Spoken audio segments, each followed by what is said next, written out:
I'm Dennis Bragg in Ravalli County. While Missoula and other Montana cities might be getting most headlines about homelessness, there's growing evidence the housing crisis is expanding quickly into rural areas like the Bitterroot. In fact, leaders working on the problem now say a quarter of those people who rent and over 13% of those who own their homes are severely burdened by housing costs. Those numbers just part of the story as Affordable Housing Advocates sponsored a discussion on Ravalli County's growing problems for people trying to find shelter. Speakers said new surveys are showing not only more people on the edge of losing their homes because of economic pressures, but a crisis trying to arrange for emergency shelter.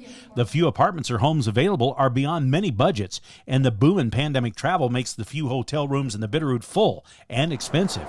Proof affordable housing isn't just an urban problem. We haven't kept up with the demand for building, and we're lagging millions of homes in terms to meet the demand. So what is out there is very expensive because of the market pressures, and the wages have not kept up. With the building boom in the Bitterroot, the casual observer might wonder how there could be a housing shortage, but prices are soaring above what most longtime residents make. So we know this is a really popular place to move, and there are many folks maybe moving from places with higher incomes, and it's hard for people who've lived here for a long time to compete. This past summer, some hotel rooms were renting for $300 a night, far beyond what agencies can afford to provide emergency shelter.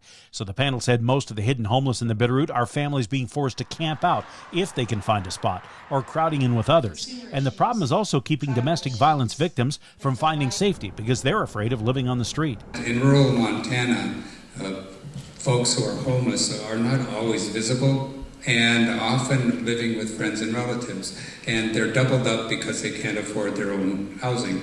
That's creating a vicious economic cycle in the valley. Employers are constantly trying to attract new employees, and when they do the math on the housing costs and what is being offered as a salary, they're not able to move, and they're not able to take jobs and fulfill jobs that we desperately need. Speakers say it's a complicated problem that needs a community solution. And it's not always just government, but it's that meeting of public and private sector interests that we're really after. In the Bitterroot, Dennis Bragg, MTN.